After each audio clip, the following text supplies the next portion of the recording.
Because is there water in Sacramento? That's what I want to know. Anyway, Inga, darling, Yes. I'm going to vacate. So God bless all of you. Thank you so much for all that you do with your little hunks of burning love. Because you know what I've learned through the years, Creating Wellness is going to be 29 years old. Wow.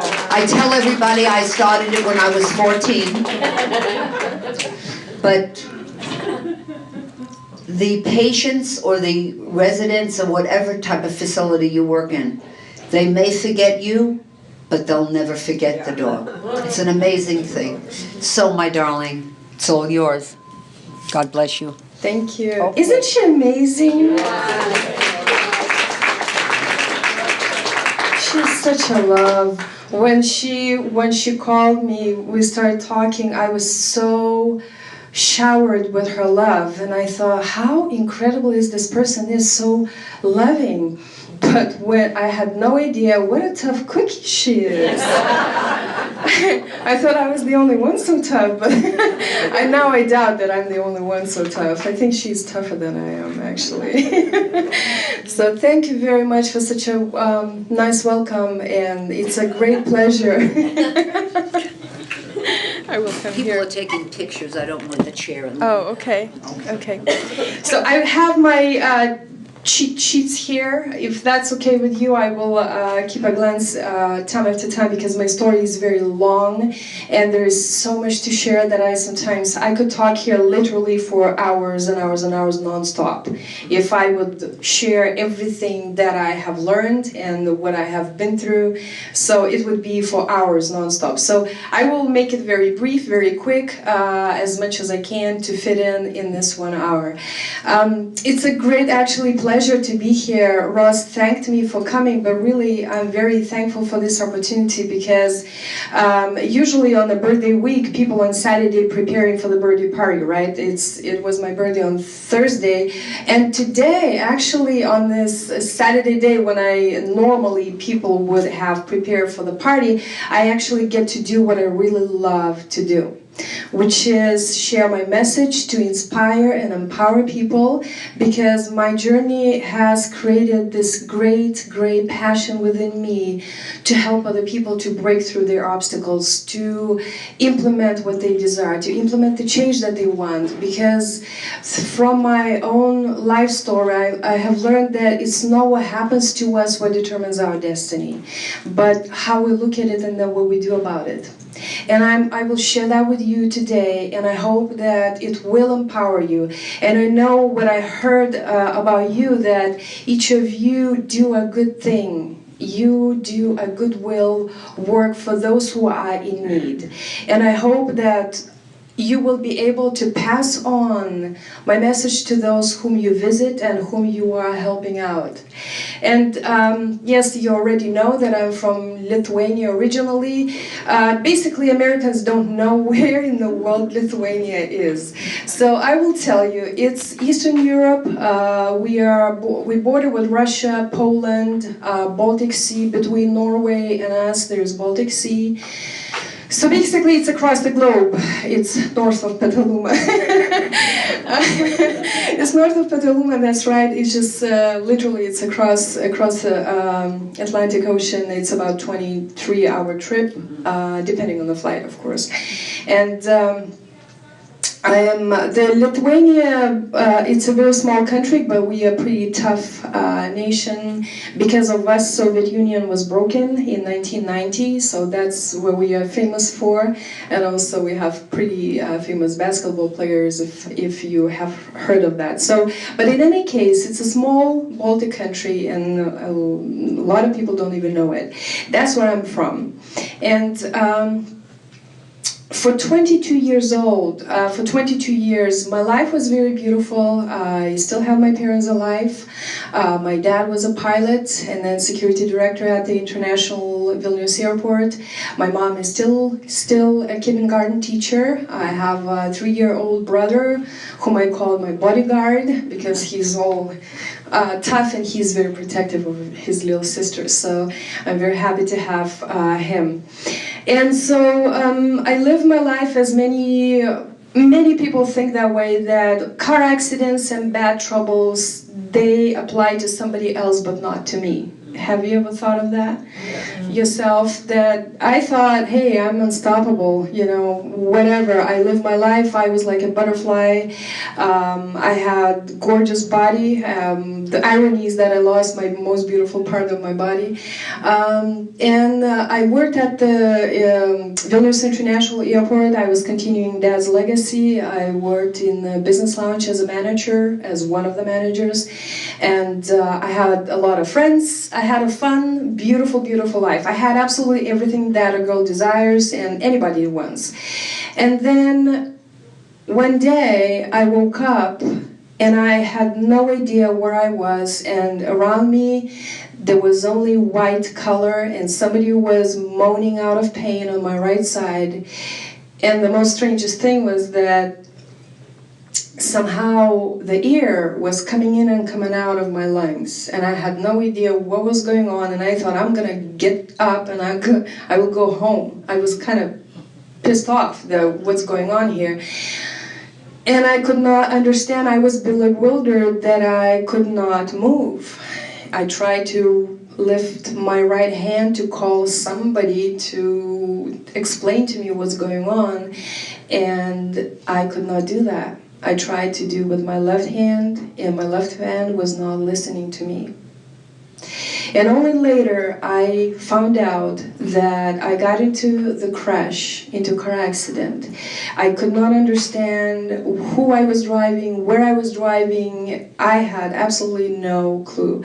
Only later I found out that my guy that I was dating, he was 26, I was 22, and we were partying, having a great time, and we were driving 100 miles an hour down the hill in the downtown of Vilnius City on an icy road. It was February 12th when he lost the control of the car, and at night around 1 a.m.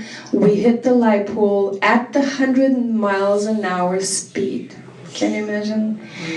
It's scary. When I asked some of my friends to show me what it looks like. I cannot even imagine.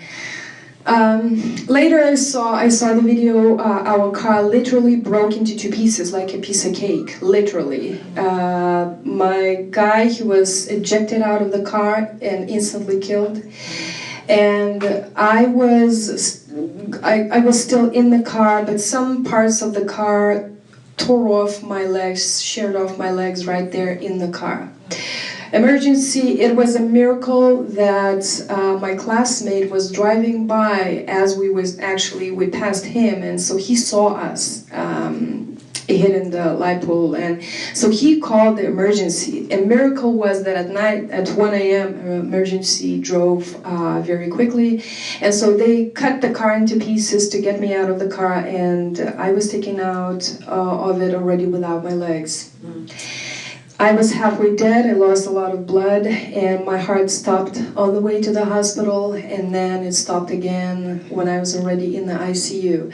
They gave me 30% chances to survive, and actually nobody believed but my surgeon, who was making an operation that night. So here I was, 22 years old, when you have everything in your life, anything that you desire, and it seems like the whole world is yours. Overnight, my life crashes into thousands of pieces. From gorgeous looking girl, young girl, having everything, I lost absolutely everything that I valued in my life. Everything. And on top of that, I was fully injured, starting from head to toes. So I had a severe head injury, which resulted in the memory loss. I could not remember in the afternoon. I could not remember what I was doing in the morning, or who visited me in the morning. I had a severe neck injury, which resulted in a miraculous way, nearly resulted in a full paralysis, full body paralysis, up to my neck. Even the hands would not be working. My lungs were full of blood. I barely was breathing. Ribs were broken. Right hand was severely broken. The left hand was paralyzed, is still paralyzed. And most severe was that I lost both of my legs above the knees.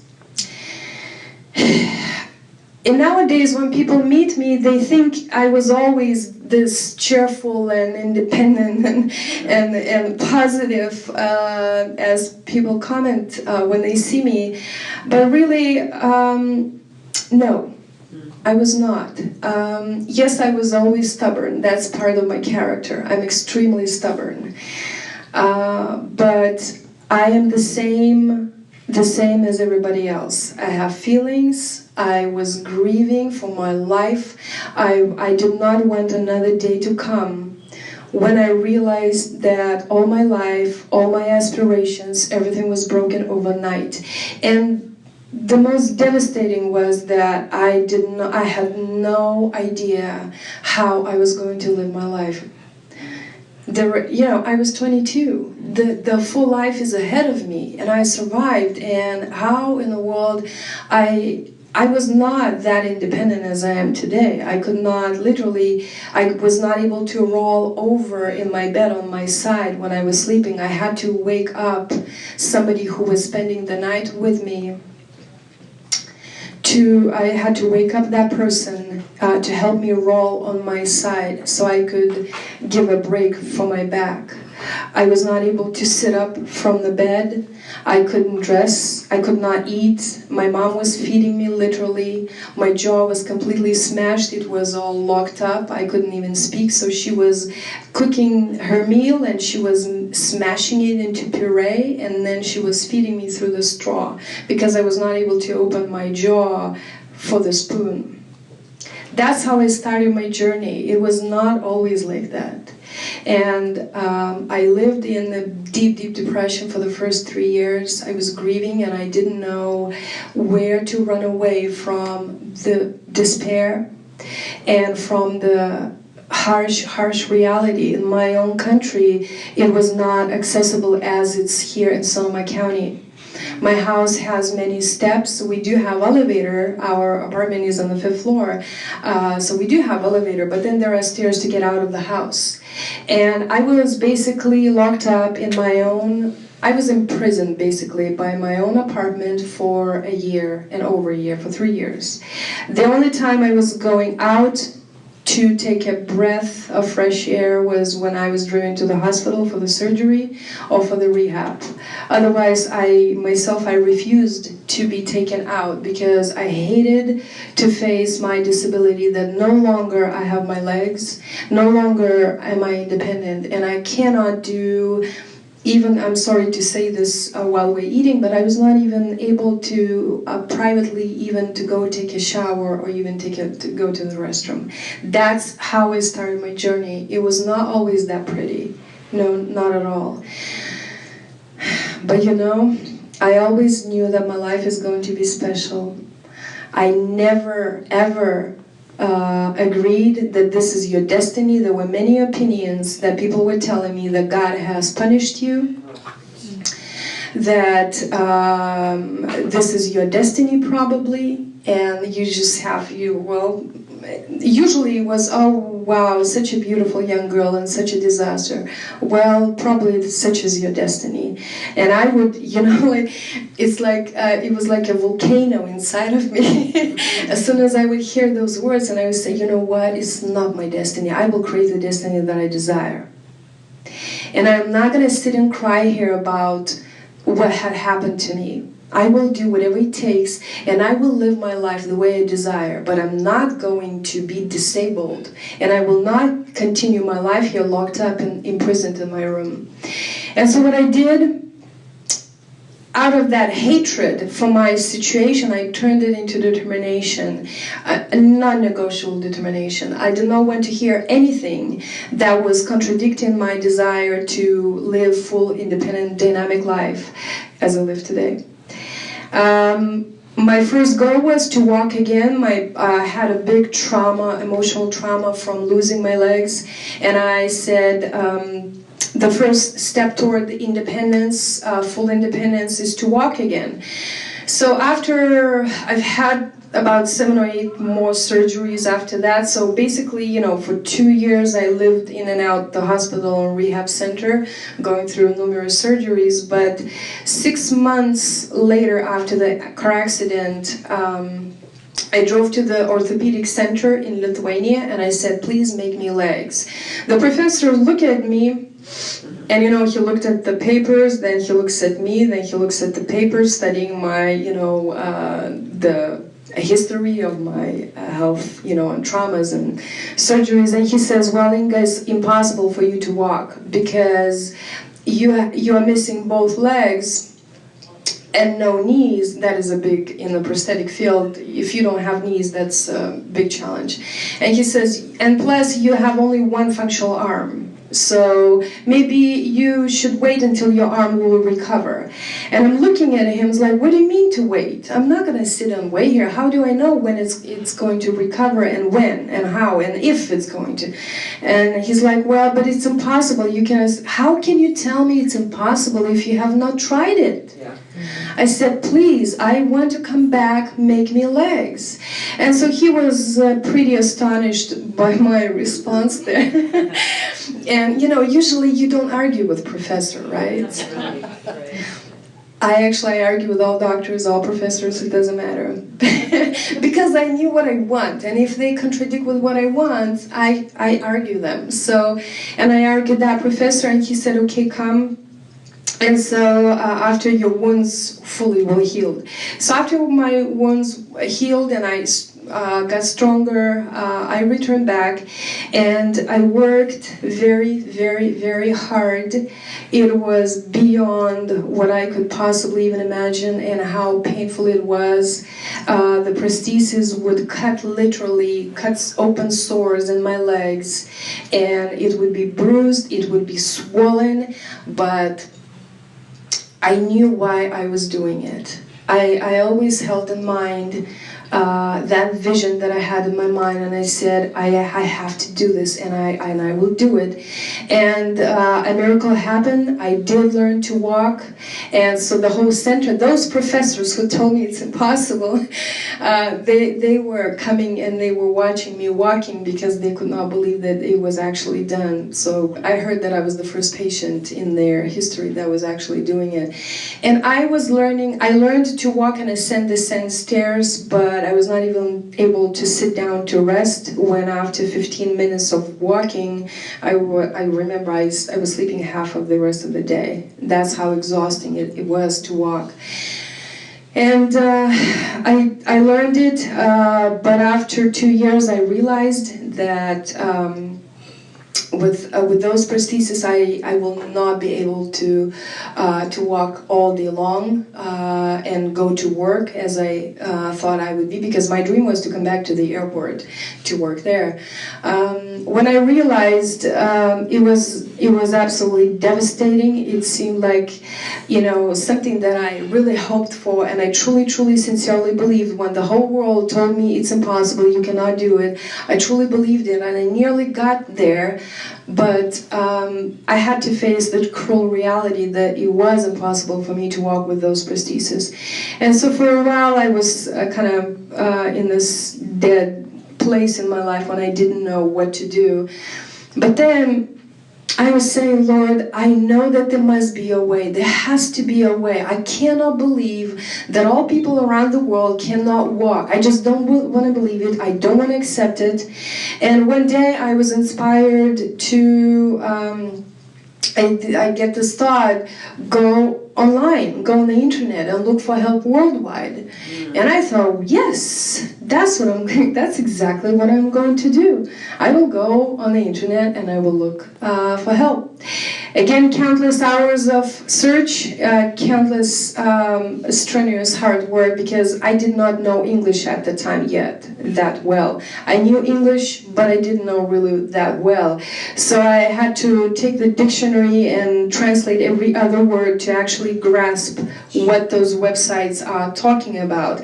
And plus, prosthetic subject is very complicated and it has its own terminology.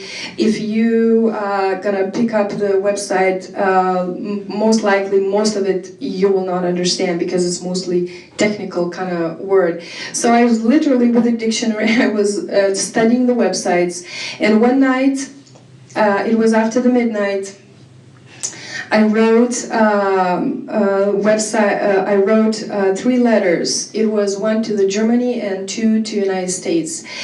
At that night, when I wrote the letter, I felt peace, and I thought, okay, now I can go to sleep. I went to sleep, and I thought, okay, this is my last chance. This is the last thing that I can possibly do. If not, I will hope maybe somebody will respond to me and will tell me that I will be able to walk, that it can be done. And I woke up in the morning, I got my coffee, and I'm opening my email. And as I was deleting my junk mail, my eyes, by accident, catch the words response about the legs.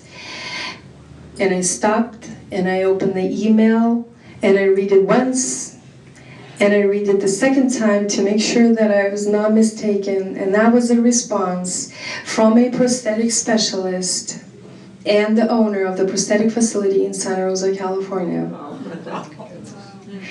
And many of you might know that was the article that Chris Smith wrote. It's John Badstorff, former owner from Sierra Orthopedic. Chris Smith wrote him several articles in Press Democrat. He's quite known for his international work. And he responds to me, and he answers my questions. And one of my questions was, would I be able to stand up, sit down by myself and stand up? Because I was told it's impossible. And he sends me the videos of how this guy with no legs can descend stairs and walk and sit down and stand up and even get down on the floor and get up and even swim. And I was sitting there and I could not believe it. I brought my mom, we were both crying as we were watching those videos. Like for 2 years I was told that you will never be able to do this. This is impossible. You cannot do this. You have to drop this. This is not something that you need to do. And here I see that these people, they actually can do it. And so John and I, we continued our conversation. Then in 1 week he said he was scheduled to do the prosthetic training in Turkey. And he says, Inga, if you would be able to come to Istanbul to meet me, I would evaluate you. And guess what? I go to the room and I say, Mom, Dad, I'm going to Turkey. It's hard for me to describe what was their reaction. They hoped I was joking, actually, that was a joke. But then, while I was describing to them my meeting, how I connected and the response I got, I thank my God that they were able to let me go, that they did not try to stop me or confront me. They said, okay, go. So I pick up my friend, I pick up my Lithuanian-made prosthesis, and I go to Turkey, to Istanbul, to meet John. And I cannot even tell you again what a storm I had to go through to actually, because my friends and some of my family members, they were telling me, you are out of your mind to go to some crazy country like Turkey to meet some American whom you don't know, and you have no idea who is this man. What you gonna do, and what's gonna happen if you're gonna get lost in Turkey? They don't speak English. They are entirely different world. But I knew that was the answer to my prayers, and I said, nope, don't tell me what to do. I am going to go, and I will do it. And don't just keep your comments to yourself, you know. I'm stubborn, I know. And when I met John in Turkey, he looked at my prosthesis and he was shocked that I was actually able to walk with those prostheses. And he said, Inga, okay, let's go to some local prosthetic facility and I will see what I can do with them. And there was one day when he worked on my prosthesis for several hours, and after several hours, so, you know, he was adjusting, and then I stand up, I show him where it hurts, and then he marks it, then he goes to the workshop. So, and in several hours, I stood up and I actually screamed out of joy, and unbelievable that there was no pain at all. The first time in 2 years I stood up and I did not feel any pain. And I cried for the rest of the day, literally, because it was just unbelievable. And I will make the story very long story, very short, much shorter. In 6 months, John traveled to Lithuania to do the prosthetic training there. And then later, in several months, he invited me to come to California. And he said, Inga, I will make you legs myself, because we could not get them done in Lithuania, even if he did the training there. So he said, I will make them myself for you as a gift. Wow. How is this possible? This is one of my greatest God's miracles, that I wrote a letter to somebody across the globe, and he brings me to California and he makes legs which cost thousands of dollars, tens of thousands of dollars, just the parts. It's not even considered the work and his efforts. And I come to California by myself here, and I spent here six months, and there was a physical therapist, Don McAllister, in Windsor. He actually has an office. He taught me, so he was training me how to use them. And so John and Don and I, we were kind of three musketeers getting this goal done. And so they figured out how to help me, and in 6 months I returned back home to Europe, to Lithuania, walking again. The first time since the accident, I actually hugged my mom at the airport standing. The whole airport, everybody was just literally crying there, and I myself and my mom, we could not keep our tears down. That was the biggest miracle and biggest accomplishments that I've done. And then when I came home and I started, thinking about how in the world was I able to achieve what seemed so impossible. And I learned, when I studied myself, I learned that you can do anything you desire. You can achieve anything you want. If you truly, truly, truly desire it, it's not a wish. If you truly desire it, burning desire, and you work hard, and have unshakable faith, you can achieve anything you want. And so I took my lesson into my other, even bigger goal. Even though I came home having my legs, prosthetic legs that did not hurt, and I was able to sit down and stand up and anything that I wanted, it's still a four-season country, and our country was not accessible. So I proved that it's not impossible, but it was very hard. And so I started thinking, okay, I have to do something different to implement my ultimate dream. And I kept thinking about California, because while I was here for 6 months, I saw that due to the climate, we have the best climate ever, the accessibility, I actually would be able to function independently on a daily basis. I wouldn't need anybody's help. But my idea seemed a little bit threatening because, frightening, that's the word, because I did not have the place to live. I did not have a lot of money. I did not have the work, the even potential work, and I did not even have the right to live and work in America. And on top of that, I'm missing my legs. I have only one arm. I didn't even know how to cook with one arm. And here I am in this position, and I have this call to go back to California to establish myself.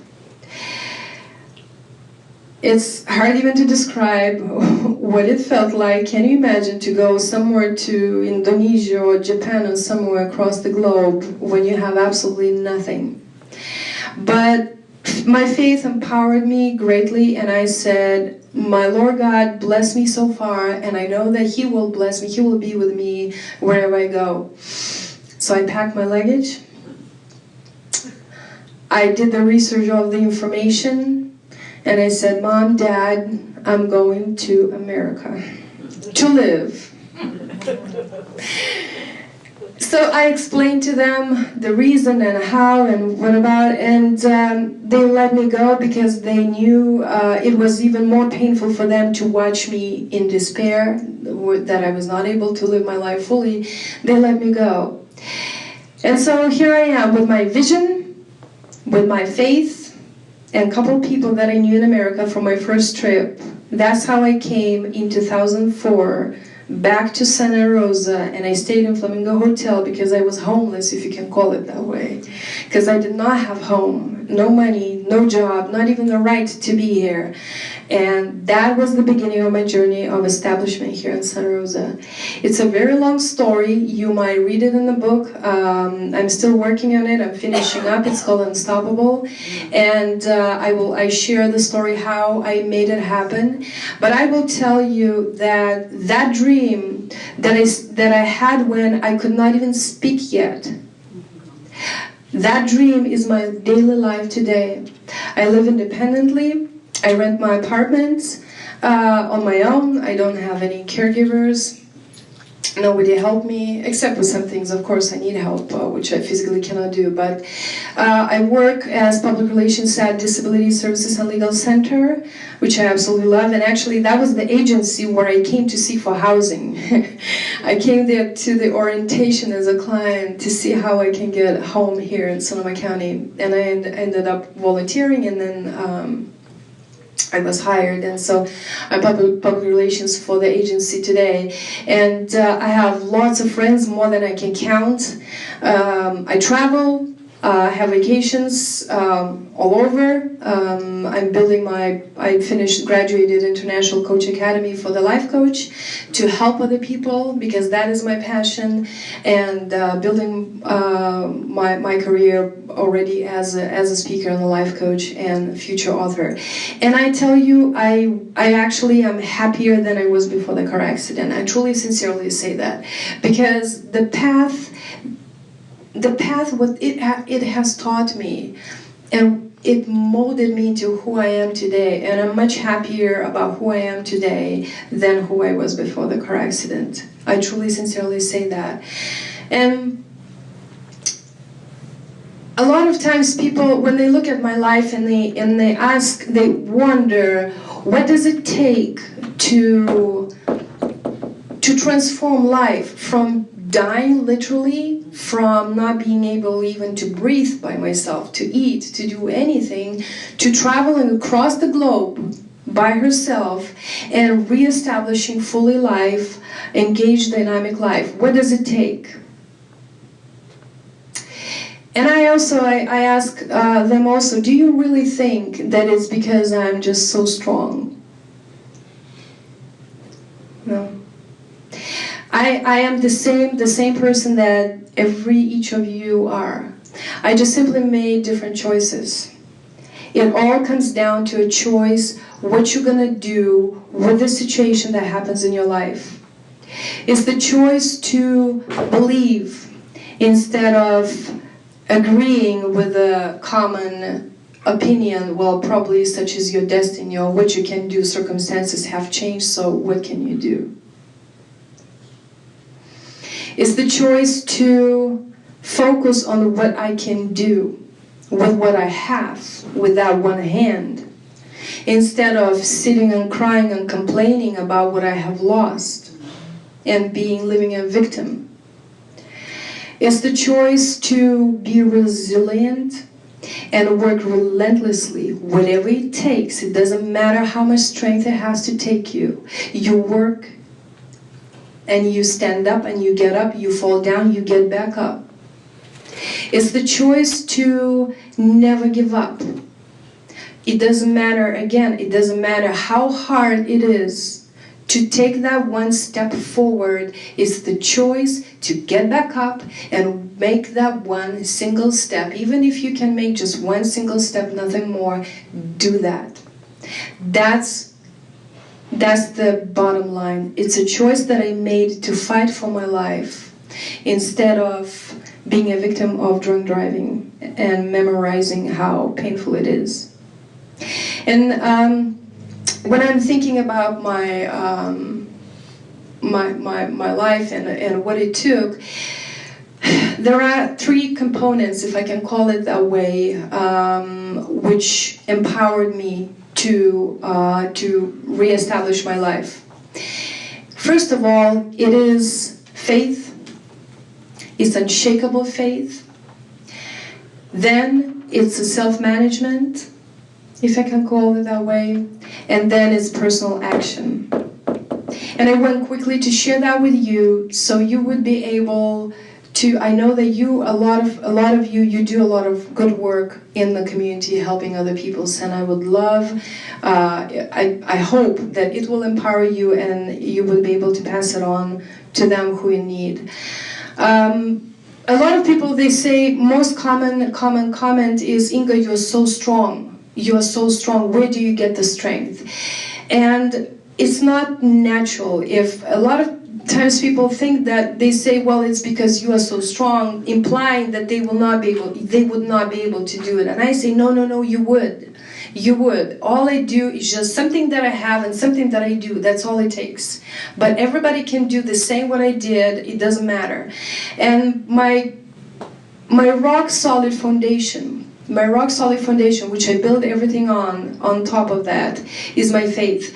I know that faith is a very sensitive topic in the community, but I want to share that with you so you would be able to take it, and then what you're gonna do with that information is totally up to you. My biggest source and the main source of my strength and the blessing and ability and the courage and success that I had is God's blessing. It's a supernatural God's blessing, and I literally get the strength in the prayer. While I was on the verge of death, I had a very profound experience when I had the presence of Jesus Christ with His immense love, that there is no such love on the planet. And from that time, my life has totally changed, and I changed completely. I healed in a miraculous way. Doctors scientifically could not explain how this was possible, that after they brought me with torn off legs, bleeding to death, dying literally on their own eyes, they let me in, having, I think, 2 surgeries. After that, in a month and a half, they let me go. I went home. They discharged me, actually with makeup on and smiling, ready to start my life. I was healing in a not normal way, fast and smooth. And the strength that I have is also, I receive it literally in the prayer. There's no one day that I would not start my day without the prayer, and I don't end my day without the prayer. And also my life is full, countless testimonies of how my prayers were answered. The same John who brought me to California and gifted me legs, I consider as one of my answers to my prayers. So my faith is the rock solid foundation. That's what I get the strength. When I did not want another day to come, my faith, that's what gave me the strength to wake up in the morning. That's what I get the endurance when I could no longer move forward. That's where it comes from. Then the second part is self-management. Again, I will ask the same question. What do you think? What separates those people who, after some tragic event, one, rebuild their lives and live amazing life, and others give up and get drug addicts and alcoholics? After thinking a lot of hours, I come to conclusion that it's the ability to manage yourself, how you respond to what happens to you. Have you ever thought, like, what people do when they are depressed, when they are hopeless, when they feel helpless? What do? Right? They cry. Just shout out. Cry. Isolate themselves, right?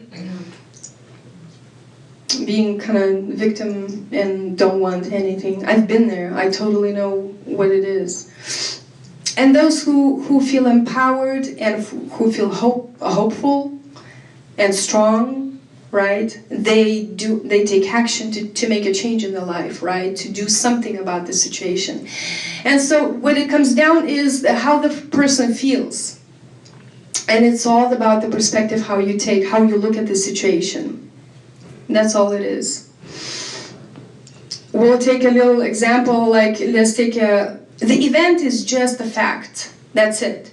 It's how you look at that fact. That's what is going to make a difference, what you are going to do, how you are going to feel about the fact, and what you're going to do about that fact. Let's take a gambling game, right?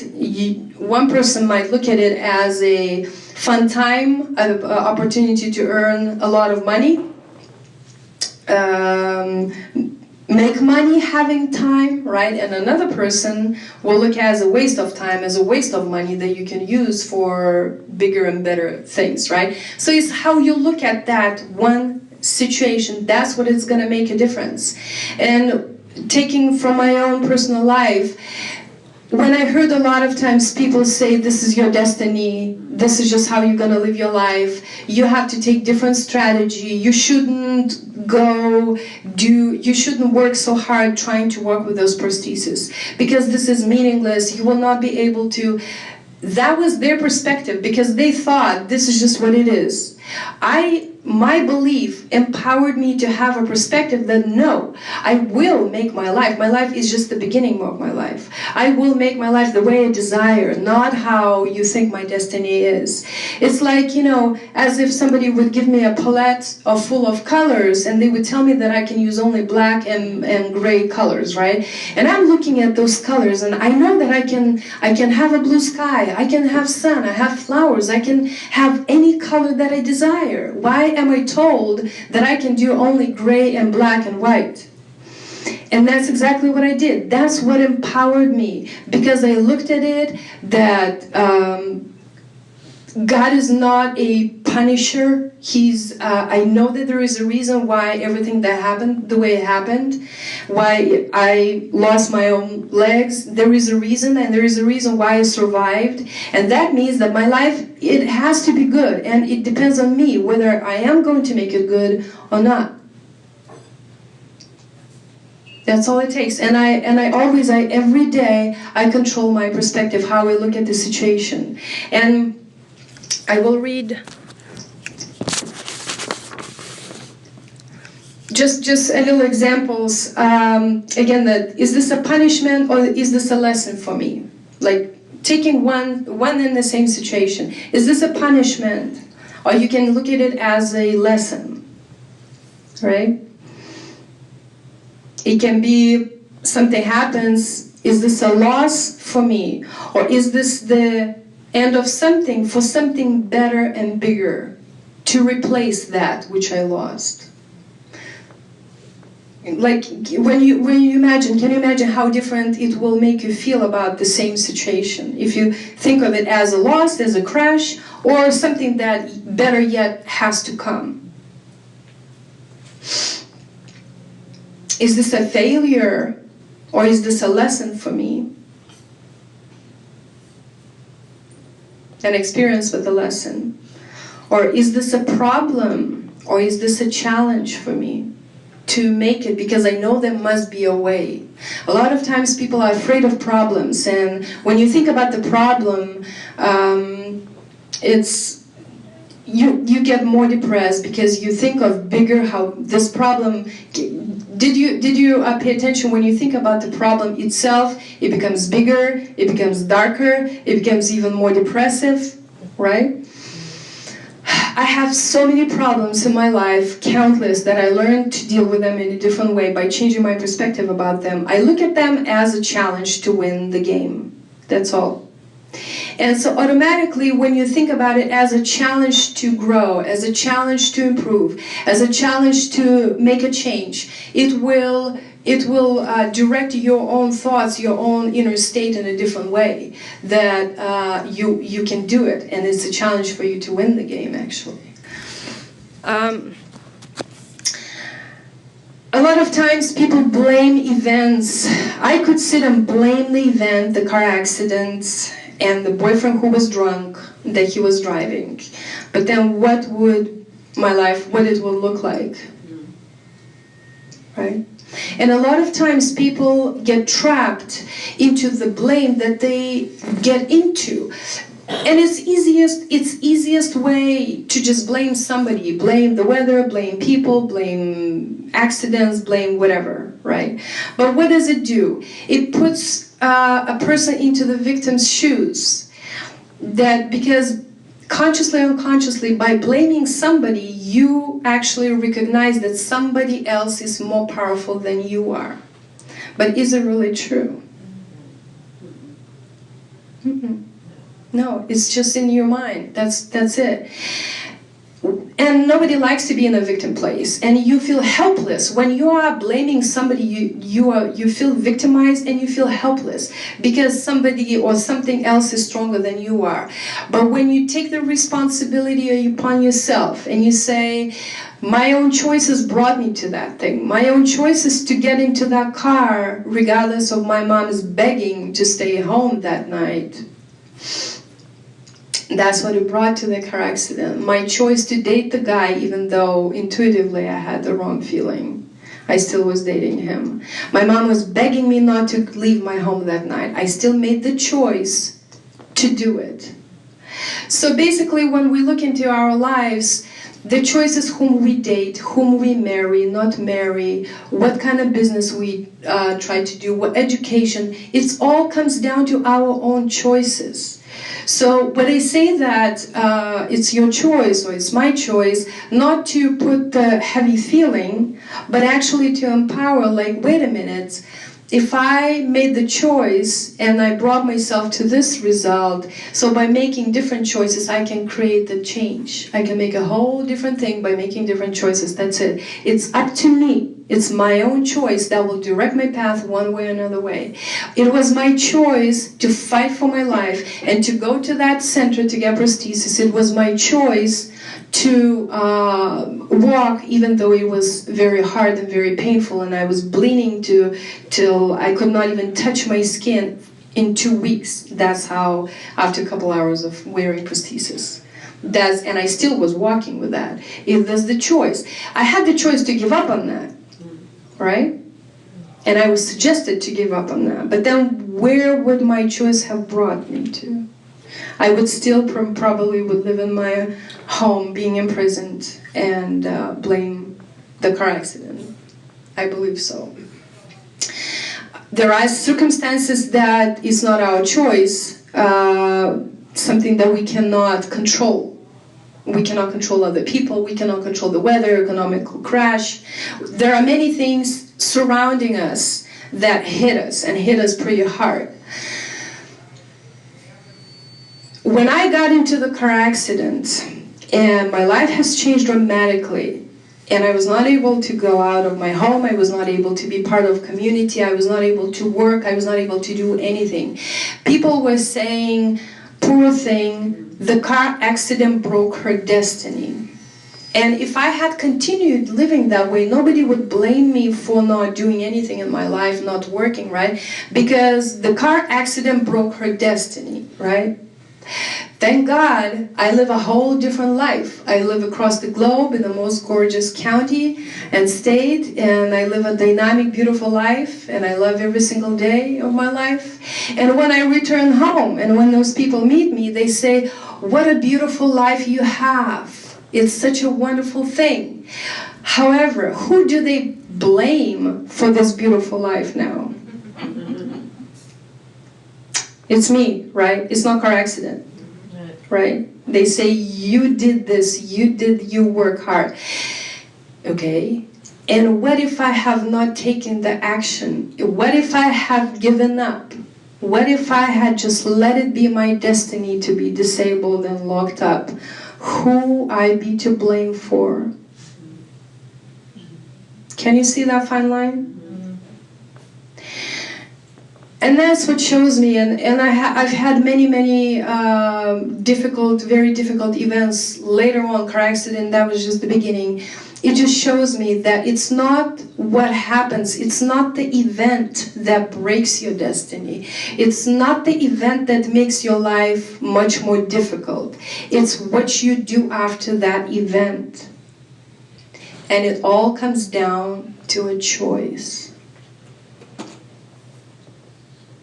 Every one of us have problems, difficulties, they bombard us every single day. And we have a choice either to put ourselves in the victim's shoes and blame the event or blame people and cry about what I have lost. And we have a choice to take charge of the situation, focus on the solution. Forget about what happened. Cut your deliberate memorizing about what you have lost or what you cannot return into your life anymore. Focus on the future and ask yourself empowering questions. What can I do to make it happen? What do I want? What has to happen for it to actually become my reality? What action exactly do I need to take to actually make it happen? And then go do the job. Personal action is extremely important. A lot of times people don't reach their goals because they just don't do the job. Don't do what it takes to get it done. We can dream about it, we can visualize, we can write down goals on our bulletin board, whatever. But if we don't take a simple thing like action, hard work, it's all going to be a mere wish or a dream that did not get fulfilled. But my own life and many other lives is just an example that if you do work, if you focus on the future, focus on what you need to do, you can change your life literally, just like my life has changed. So I bless you all. I hope I contributed to you and you will have something to take home and to think about and make change in your life and pass it on to the people that you're helping. Remember, you always have a choice. So be strong, be determined and persistent, and be unstoppable. Thank you.